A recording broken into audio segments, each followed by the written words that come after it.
It has been some time now since Mount St. Helens last erupted, and when it did wreak some havoc.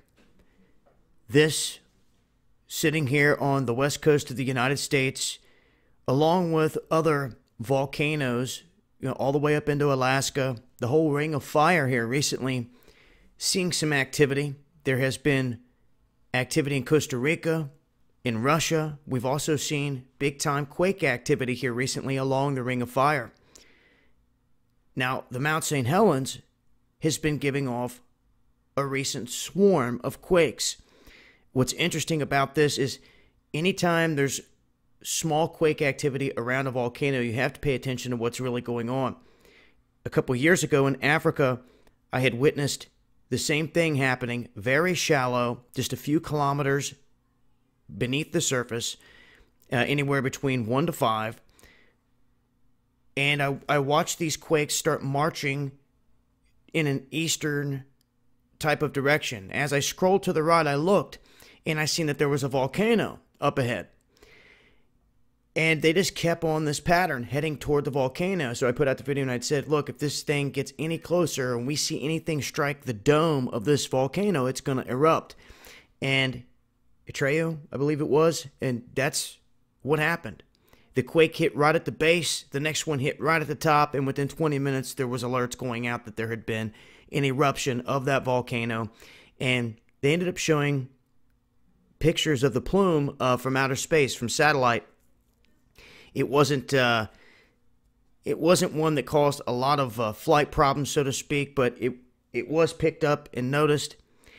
Mount St. Helens, it could wreak a lot of havoc on the area if it let loose. Now, this is an active volcano, and the scientists are saying right now that this thing is recharging. That here recently, there have been 120 earthquakes just in a few days, and there's been more since then. If you go to Global Incident Map, if you go to USGS, if you even try to look for the most minimal earthquakes in this area, you're not going to find what they're trying to tell you about here. That is a problem, big time, across the board. When you go to all these earthquake sites, and none of them are reporting the swarms going on around a certain area, specifically an active volcano. What they're saying is this is magma on the move. They're saying that this is magma getting into different cracks and rifts, and everything's adjusting, and they say it could be some time in the future before this thing blows, but realistically, you never know. If the quakes start to pick up, if a vein cracks open and magma is injected into that chamber quickly enough and things start to break apart, depending on where it's at, if it's near a fault, another pocket, or if the only way it has to do is work its way up, that's when you have to start paying attention. But that's when they, like in Yellowstone, they'll pay attention to the ground swelling. Okay, and those are things you have to pay attention to as well. The temperature of any water around to see if things are heating up.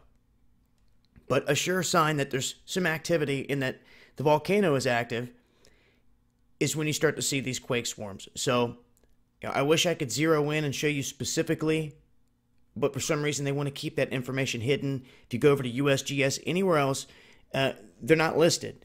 To find the quake data, I do believe you're going to have to probably go to a university or something that is controlling these sensors specifically around this volcano.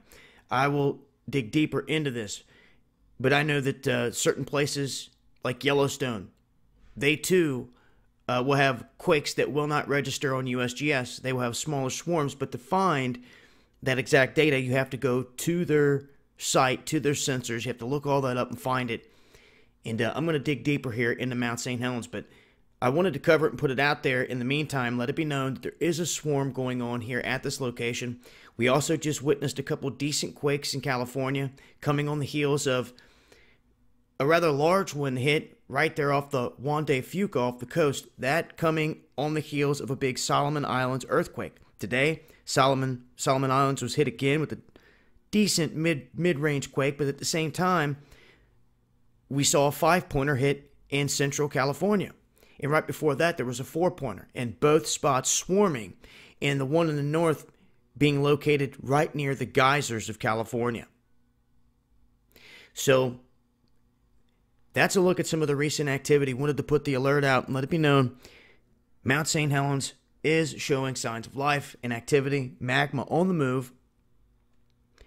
I'll keep an eye on it.